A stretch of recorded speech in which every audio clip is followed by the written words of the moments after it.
Salut tout le monde et bienvenue dans ma save room. Pour ce deuxième épisode de Bienvenue dans ma save room, nous allons parler d'infos et de rumeurs sur Resident Evil. Les infos concerneront Resident Evil Resistance avec l'ajout de 2 masterminds et de 2 nouvelles maps, et les rumeurs concerneront Resident Evil 8 et la série Netflix. C'est parti.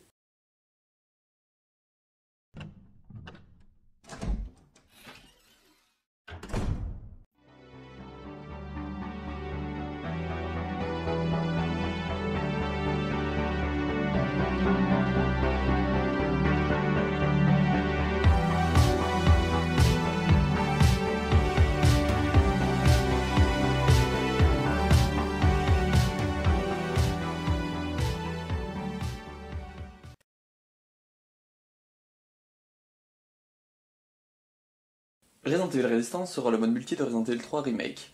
Il l'accompagnera à sa sortie le 3 avril 2020. Le principe de Resident Evil Resistance, c'est que c'est un jeu en asymétrique, c'est-à-dire que 4 joueurs devront jouer contre 1 joueur.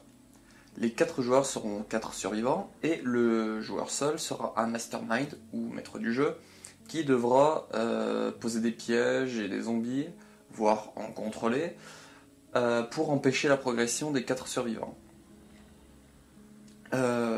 Donc le premier mastermind dévoilé s'appelle Daniel Fabron, ou Fabron, je sais pas, et son boss, on va dire, qu'il pourra utiliser, ce sera un tyran, qui ressemble à Mr. X de Resident Evil 2 Remake. On a eu aussi Annette Birkin, qui elle contrôlera G. Birkin stage 1, donc vous savez la première forme de William Birkin avec son tube en fer là. Les 2 nouveaux masterminds qui nous ont été dévoilés sont, pas des moindres, Alex Wesker et Oswald Spencer. Alex Wesker est une des enfants du projet Wesker. Ce n'est pas la sœur d'Albert Wesker. C'est sa sœur, mais en quelque sorte. Alors qu'Oswald Spencer est un des fondateurs d'Umbrella. Ils étaient 3. En 68. De m'étaler ma science, mais c'est pas le principe. Donc, Alex Wesker, elle aura en boss, on va dire, une plante carnivore, de ce que j'ai compris, une espèce de plante carnivore qu'elle posera à un endroit, mais qui sera très redoutable, qui formera un très bon obstacle. Le nom de cette plante, c'est Yataveo. Il y en a qui disent que ça veut dire quelque chose en je sais plus quelle langue, mangeur d'arbres ou l'arbre mangeur d'humains, je sais plus ce que c'est exactement. Alors que Oswald Spencer, lui, aura plutôt, sur la carte, il pourra poser un champ de désintégration. Si les ennemis, les survivants qui passent dedans, subiront de lourds dégâts. Alors, qu'est-ce que ça donnera je sais pas. Et nous avons 2 nouvelles maps. En plus de la map de sujet de test d'Umbrella qu'on sait déjà, les 2 nouvelles maps seront un casino de Raccoon City et un espèce de parc sur le thème horreur. J'ai vu quelques photos, ça a l'air plutôt sympa. Concernant Resident Evil Resistance, je ne veux pas me prononcer dessus, j'y ai pas joué. J'avais accès à la démo, à la bêta gratuite via le Resident Evil Ambassador programme, mais j'ai trouvé personne pour y jouer, donc j'ai pu faire que les tutos. Bof. Je vous conseille, je mettrai en description, les vidéos de Julien Chiez et de Hunk de Biohazard France qui ont joué au jeu et qui donnent un peu leur avis, donc vous pourrez faire votre avis vous-même en voyant leurs images.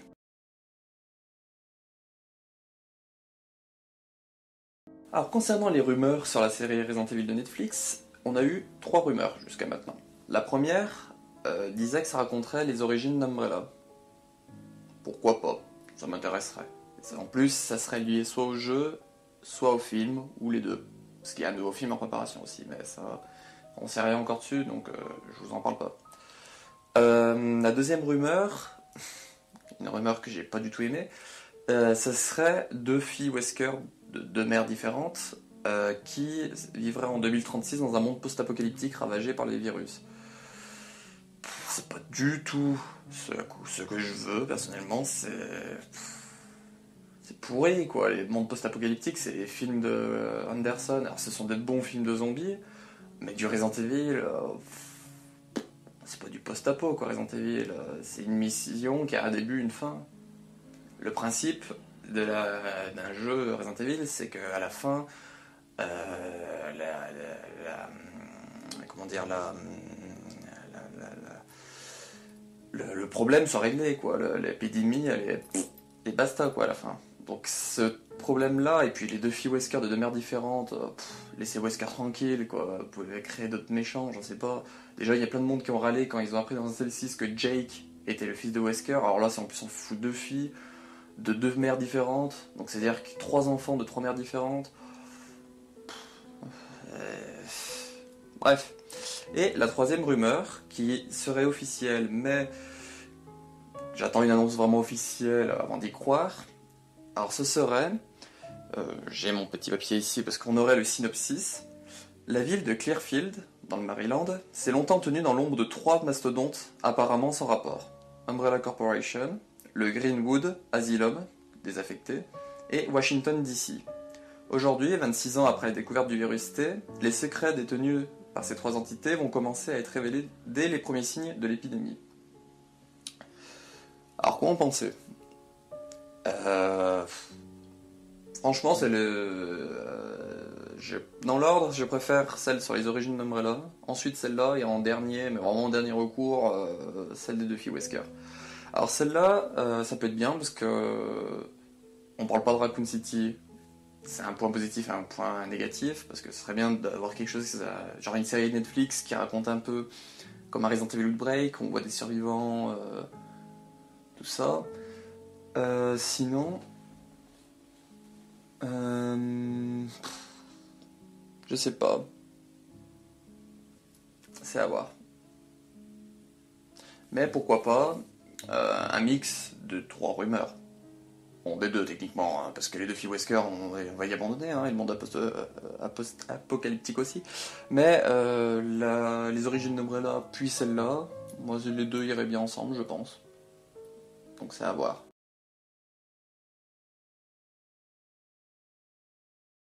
Et enfin, pour concernant les rumeurs de Resident Evil 8, donc là aussi j'ai fait une petite liste que je vous mettrai. Alors, les rumeurs disent que le jeu devrait sortir dans 1 an et demi, 2 ans. J'avais entendu des rumeurs, j'avais lu des rumeurs comme quoi il y aura un Resident Evil l'année prochaine. Si c'est celui-là, pourquoi pas, un next-gen, ça serait bien. Le cadre sera l'Europe de l'Est ou pays limitrophes de cette zone.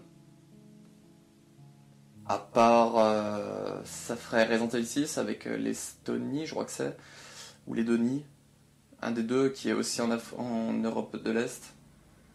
Est-ce que ça ferait pas un peu doublon, je sais pas. Un village et un paysage enneigé. Là aussi, Resident Evil 6, il y avait une petite partie dans la neige, mais franchement, pourquoi pas. Un château, mais plus petit que celui de Euro 4. Donc ça va avec le point d'après, qui sont des décors médiévaux. Resident Evil 4, jusqu'au passage après le château, ça fait style un peu Moyen-Âge médiéval. Et c'était plutôt bien.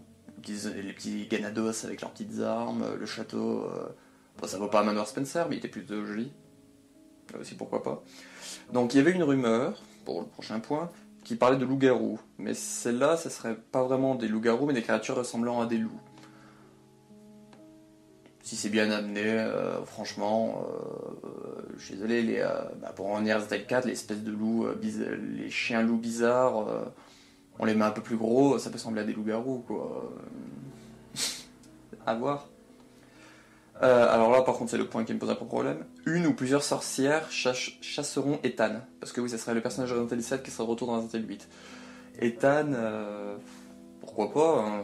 Vous allez me dire, je dis pourquoi pas tout le temps. Mais moi, je suis ouvert à toutes les discussions. Mais les sorcières, c'est pas Blair Witch ou je sais pas quoi. C'est Resident Evil, les sorcières...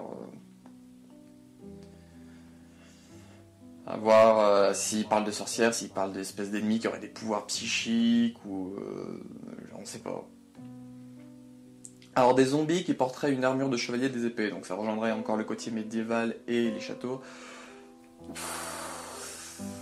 Les zombies pour moi c'est pas des ennemis qui... Bon, ils peuvent être en armure mais porter des épées.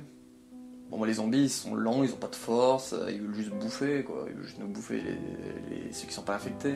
Alors là, porter des épées, pour moi ça devient des infectés, c'est les Ganados, c'est les Magini, c'est les Javos. C'est pas des... Voilà, les zombies, mais du virus C. On les appelle les zombies, mais... Pourquoi pas? Plus d'action que dans Resident Evil 7, le gameplay c'est au plus proche de Nota Hero.